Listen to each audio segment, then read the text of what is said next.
Well, maybe before I start this PowerPoint presentation, maybe I should tell you what all this is about, because it's not quite what we have been talking about before, and I discovered in talking to my colleagues that this kind of explanation, methodological explanation, may be necessary. And the story is this.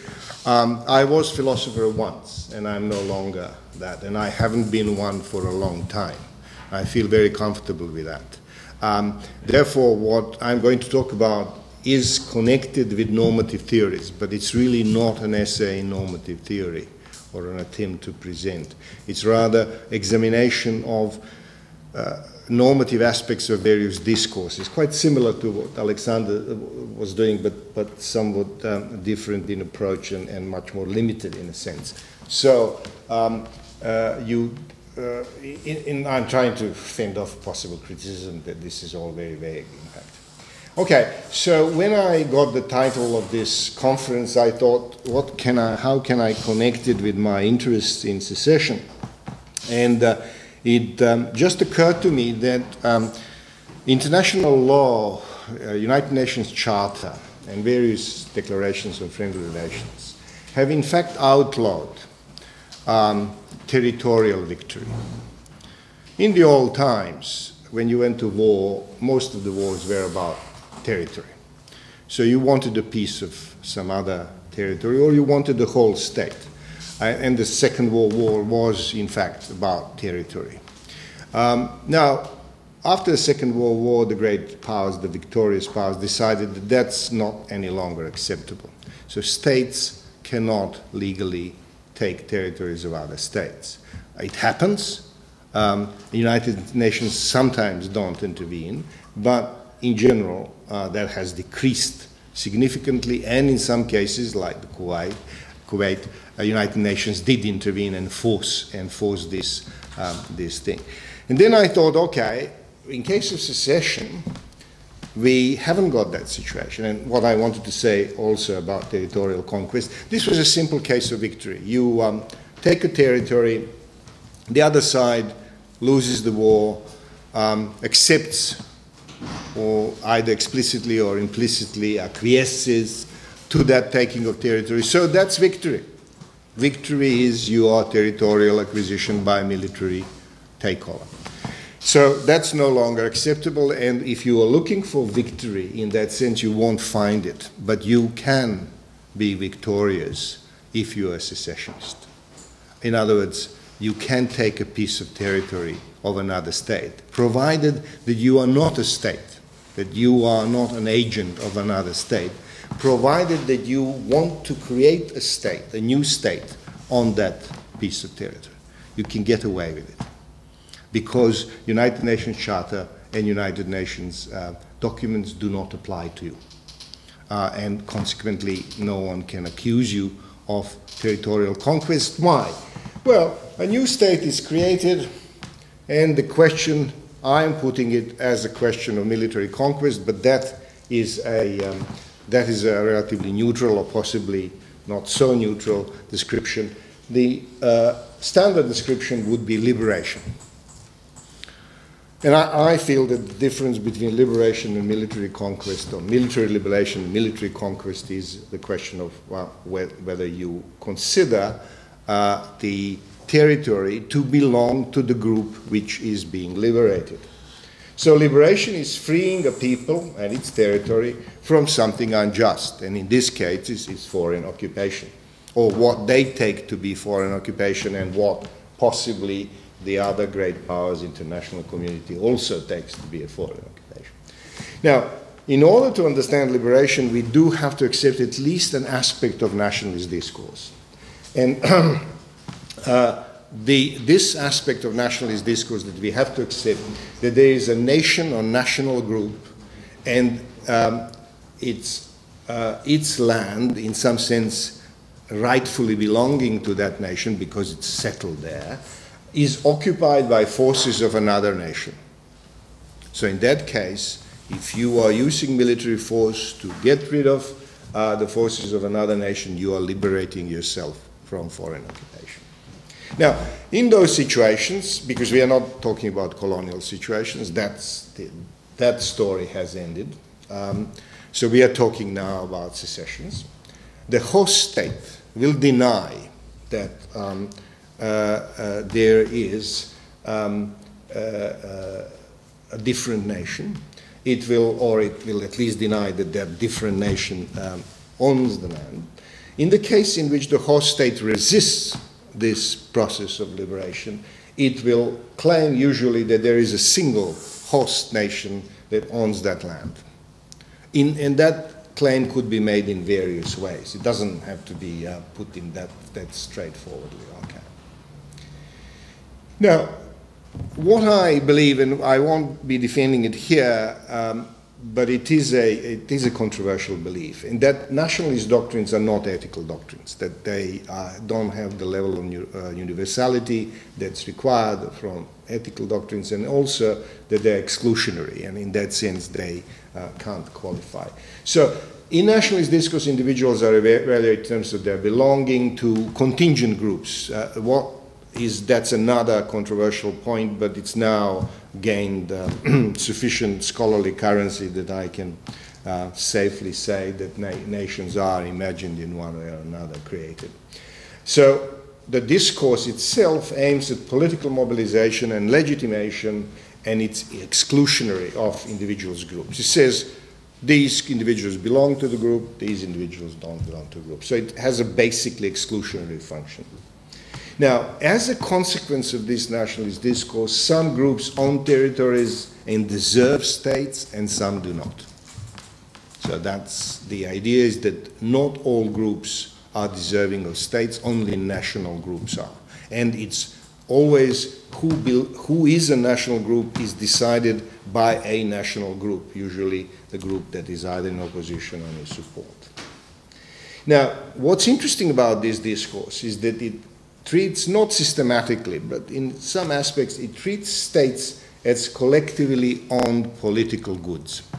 They are ends in themselves. Nations deserve states because these are goods that belong to nations. The important aspect is that the states are not primarily viewed, they are viewed in some aspects, but not primarily viewed as service providers. Because if you view a state as a service provider, and that is the great assumption of many liberal theories, or possibly all liberal theories have to take a state as a service provider, then you can say, okay, states provide services to individuals. Consequently, what is this story about nations owning states? So the service provision view of a state can be indeed used to argue against the nationalist view of a state as a good that some nations should own and some nations shouldn't. So this is the background of the liberation talk or liberation discourse, and it is partially still a background of the discourse that we'll examine next. So the question that has worried me for some time, and that's indeed connected to the question of victory and military conquest, is secessionist movement morally justified to use lethal force in order to remove the host state from the territory, on the assumption that the host state has lost majority support of the population on that territory. So we are assuming a very common or possibly a necessary condition for a successful secessionist movement. It has mobilized the population on the territory with nationalist discourse, saying, look, this is a foreign state, it's occupying you, and the majority of the members of this national group believe in that, and therefore the host state has lost majority. Now, the host state might have lost majority, but it's that kind of state, say like the Kingdom of Spain, which doesn't think that this is a sufficient condition for a legitimate secession. So the host state says, no, we don't accept this type of reasoning. Now, at that moment, does the secessionist movement, is it morally justified? Or is it possibly, to to get rid of the word moral, normatively? Do you have norms to justify its using lethal force? In other words, going into the armed rebellion to remove that. Now, when we are talking about that, we are using lethal force for a political end. And we have many authors who believe that if political end, or believed, if the political end is liberation, it is morally justified. Not only normatively justified, but it's morally justified. And if you remember early work of Michael Walzer, you'll find it there. And he is one of the most eloquent, but then you have John Stuart Mill quoted in him, etc. And you have on the other spectrum Sartre. Sartre loved that. Liberation was his specialty. And then Mao Zedong, if you want another great thinker. That's what there was, this idea that liberation is a morally justified, if political end which morally justifies lethal force. Now, what is interesting, what I note nowadays, is that this is no longer a fashionable political end. In other words, political ends which are now used to justify using lethal force by secessionist movements is no longer the discourse of liberation. And Walzer, I think, has changed opinion. And I read David Rodden. I'm sorry he's not there, but maybe the current interpreters of David Rodden could tell me. I read him as implicitly rejecting the idea that liberation is morally justifies the use of lethal force, killing people, basically. Okay, so it's no longer that fashionable. I won't go into reasons for that. I haven't really studied that. So on the top of my head, I think there are basically two reasons. One of them is that anti-colonialism and anti-colonial discourse has lost track simply because there are no longer colonies, so there are no clear cases of foreign occupation by force. And the other one is that what has proven to be true is that liberation movements are as murderous, or if not more murderous, than states. And if you want a paradigm example, you have the Khmer Rouge. Khmer Rouge was a standard liberation movement liberating Cambodia from a foreign puppet government, very similar to what the North Vietnamese and Viet Cong did to South Vietnam. The same thing happened with Khmer Rouge in Cambodia. However, they proved to be much more murderous than even the American bombing, I think. Okay, so when you're confronted with that, then you sort of stand back and say, maybe liberation by itself is not that great political end. And what's interesting, when I started doing that, I read a bit of Hannah Arendt, and Hannah Arendt had obviously lots of experience with political violence, and she has been writing very forcefully, saying liberation itself does not lead necessarily to freedom. These are two different things. And that, if you look anti-colonial struggle, in quite a number of countries, liberation from foreign occupation did not mean freedom in some liberal sense. Okay, so these are the doubts that I have. So what do we have now instead of liberation?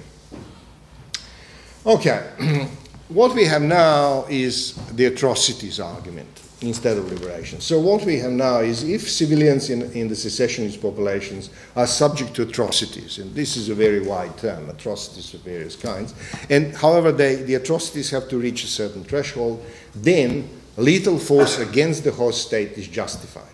And there are two quite obvious interrelated reasons. One of them, in that case, this lethal force, using the lethal force, secessionist war becomes a self-defense war. So the secessionist population is defending itself against atrocities, against this use of violence against them. And then the other reason is that the host state loses the right to rule or loses sovereignty because it's killing its own citizens.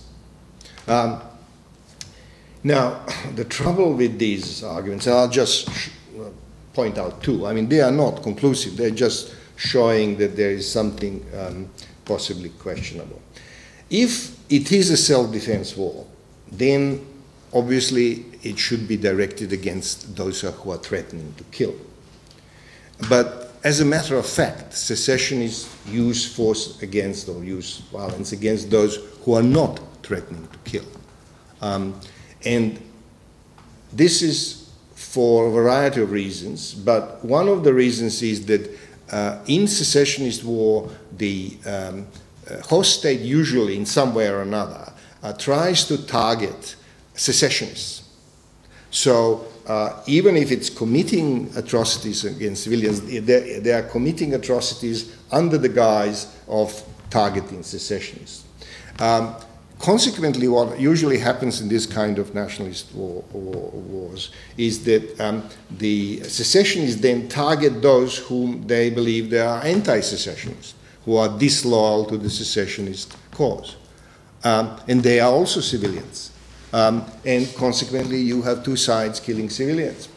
And then the question of who is right and who is wrong becomes a bit...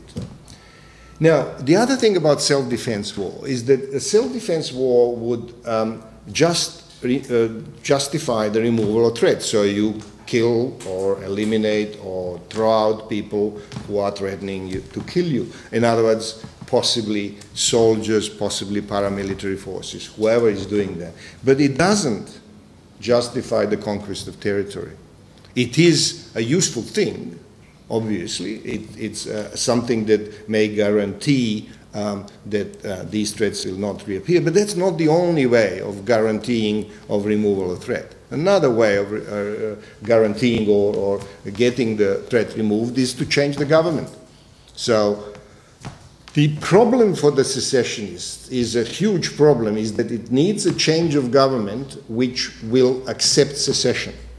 Because if the government doesn't change in that direction, they will still be using lethal force, and they will think that they are justified in doing that. Now, the other problem is that the atrocities committed are used as evidence that this particular host state is lethal state to the secessionist group, that it's a non-state. It's a lethal state, has no sovereignty over the territory, because the idea is that it's not only soldiers, agents of violence, or whatever agents of violence, but the very state that does this kills civilians. And the argument is really that the lethal state is not a state. It has no sovereignty, and because it's doing this, and it looks to me as proving too much. In other words, just sliding over agents or political leaders to the state. And that has been noted by, this is not very original, it has been noted by others. Now, let's forget about those little questions about lethality, but let's look at the use of lethality as a justification or as a ground for justification. Now, what is exactly the evidence for lethality of a state? Does it involve intent to exterminate or remove the group? In other words, is it necessary to prove that the state or the state leaders had an intent to commit atrocities against the civilian population? And I'm saying that because the usual intent is to kill, eliminate secessionists. And so that you would need to prove more than that. You would need to prove that, prove is strong, but you would need to show that, in fact, it's the group, not the secessionists. Now, the question is, what do you do? What's the procedure? Do you form a court to examine an ad hoc institution? Do you appoint impartial observers? Now, all this may look somewhat comic to you, but in fact, all that has been tried. This is what has happened. During Biafran secessionist war, a variety of international actors have appointed a sort of genocidal commission, a group of officers who were following the Nigerian army to make sure that it's not committing genocide.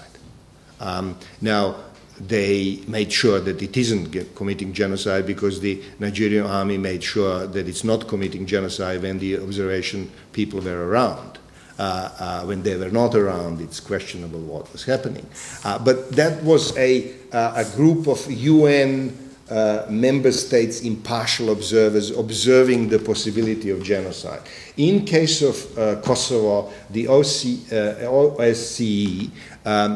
played a similar role, or they were called upon to play the similar role to notify or to certify that a certain massacre was a massacre of civilians.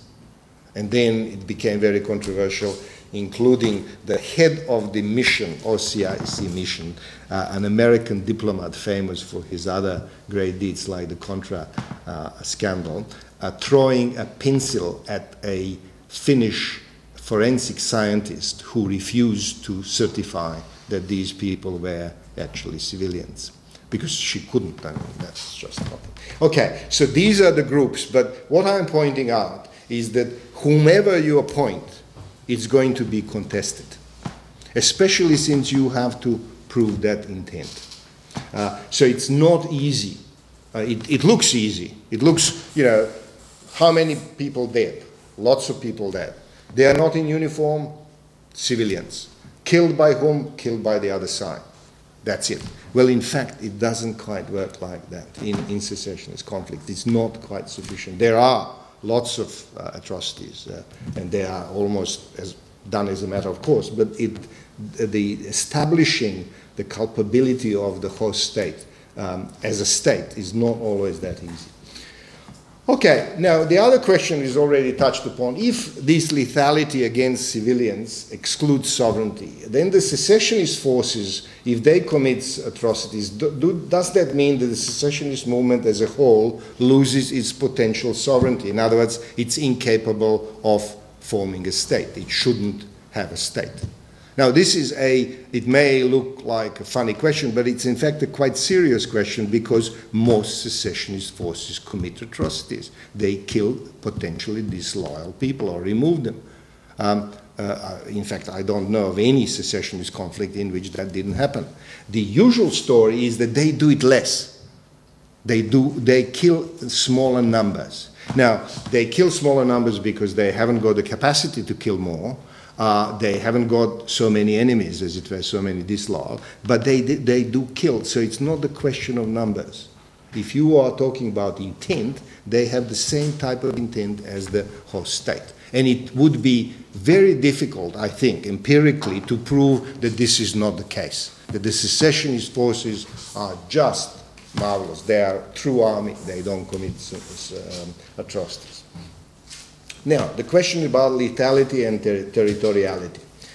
How does the lethality determine the boundaries of the lost sovereignty? Because we are talking about territory now. So, which part of the state should go because atrocities were committed on that part? And of course, the question is very simple. It's that part which already has boundaries, and the secessionists claim it. So there is no negotiation, or very little possibility of negotiation. So secessionists claim this territory. Atrocities were committed on this territory, not on the whole territory, some parts. Okay, the whole territory goes. Now, the logic behind that is sort of escaping, except, of course, if you take the nationalist discourse. If you take nationalist discourse, everything goes. I mean, that's no problem. Now, the timing of lethality. Is it only at present? So you are looking at the secessionist war, the atrocities are committed now, that removes the sovereignty. Or do you take the past? Or, as in case of Kosovo, you also take the future into account, because the argument in case of Kosovo was that this was prevention of genocide. And if you don't give an argument for a particular time, then anything goes, any time in the past. And when you look at the nationalist discourse, it's beautiful, because in case of the Serbian one, you take 500 years ago what happened, and you say, oh, well, atrocities were committed, and consequently, this territory belongs to us. And then the other side says, oh, well, look at the current ones, and so it goes. So it's not as sort of unusual to find this. Now, I'm not giving recommendations. It's unthankful, and I think once in my life I wrote an article in which I was giving some sort of recommendation about Serbian politics, and I was saying, you know, it would be better if this party won and the other party won. And fortunately, I'm forever grateful to the editor for not publishing this, because I was thoroughly wrong. And since then, no recommendations. But what I'm talking about here, about consequentialism, is a way of going out of these difficulties from the previous slide and trying to use lethality in some way, in some useful way in determining who should rule over the territory. And one starts with the assumption, which I think is obvious and generally accepted, not only by liberals, but I think by others as well, who are not particularly liberal, and that is that the state should not kill its citizens, or should not be systematically killing its citizens. It should minimize deaths on its own territory, also deaths from starvation, deaths from, because the state does serve its citizens, so it shouldn't be killing them or letting them die. Now, a secessionist group has been mobilized to fight this state. They have an armed rebellion. Now, at that point, the state has no viable policy of minimizing deaths, because if it is a state and if it wants to if it wants to defend itself, it will have to use force against the secessionists, and therefore it will be killing citizens, its own citizens. Now, of course, you can say, oh, look, but this is a police operation. You can put it in various terms to justify this type of action. But it's still killing its citizens. It's no good. Even if it's not civilians or only part-time civilians, part-time guerrilla fighters, or whatever it is, it's still their civilians.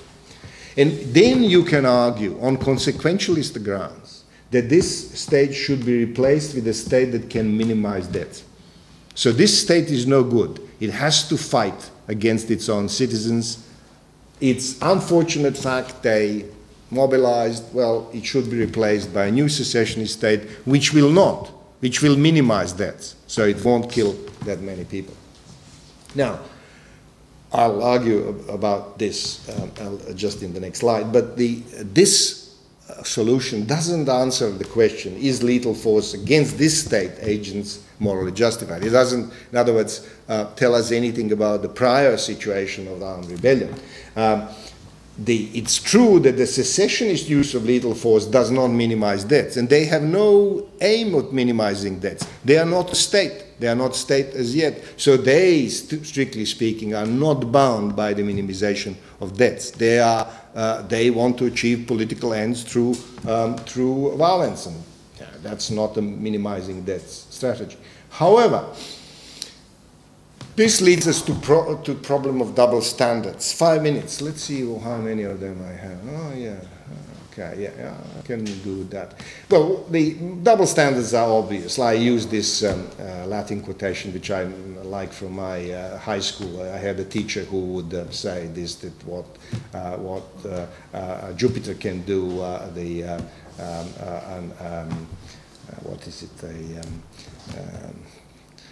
a male cattle, I'm just the word, cattle cannot do it. So the secessionist movement can do, there is nothing to morally constrain them, but it's not permissible for host states and established states because they are not minimized. Now, I am saying here that this is possibly a useful practical rule of thumb in post-war settlement, saying, look, people, let's forget about the rights and wrongs. This state will minimize deaths. The other state cannot do so. So let's have a state which minimizes that. Now, the whole thing is post-war. Doesn't solve the killing of civilians by both sides. So that doesn't solved. So we can ask ourselves, how to minimize death in civil and secessionist wars, and there are ways of constraining the use of military power, etc., etc. The trouble is that the secessionists are based on civilian population. They draw support from civilian population. Consequently, if the civilian population is not deterred and threatened, it's to their advantage. So stopping, it's a horrible thing to say, but stopping the host state threatening to kill civilians or suspected secessionists, in fact, works to the advantage of secessionists. Okay, the most effective thing to do, and I'm not recommending, but just looking at what looks sort of practical, is just to prohibit the use of force for the creation of new states, and also the use of force for suppression of secessionist movements. So the argument would be, you deploy force, you do not get a state. Better try peaceful means. If you deploy force against a peaceful secessionist movement, you get isolated, attacked, blockaded, all the whole things work against you, except that this second doesn't work against China, Russia, United States, and you probably realize United States won't allow secession from its own territory, and it hasn't allowed secession from its own territory. So this may work against middle-range states and not great powers. Now, the other part is educating people that loss of territory is not trauma, that you lose a part of territory in which you have civilian population which doesn't like you. In fact, it's a gain, it's not a loss. And also, you try to educate the possible secessionists that not getting a state is not trauma. You have other paths to freedom, and there are other paths to freedom, and the Scottish may learn these other paths to freedom in due course. Now, the final thing, a bit of support for David Rodden and others who think about that. And there are international relations theorists who think about that. Okay, world state. What the world state would do away with national self-determination, would do away with liberation, nothing. The concept of national domination, one nation dominating another, goes overboard. Subjugation, no subjugation, no more secession. What you have instead, local territorial government, subsidiarity, regional regions, pseudo-states, local government and all that. And if you want to go into politics, you go into politics on all of those stages or on top. But nationalistic politics has no place, okay? And the most important thing, international monopoly of the use of force, proper checks and balances. It's a sort of well-policed world state. What worries me about world state is not the usual story about, although I think Kant is right, it is a recipe for tyranny, but what worries me is there a conceptual possibility of secession from a world state? And with that, I shall end. Thank you so much.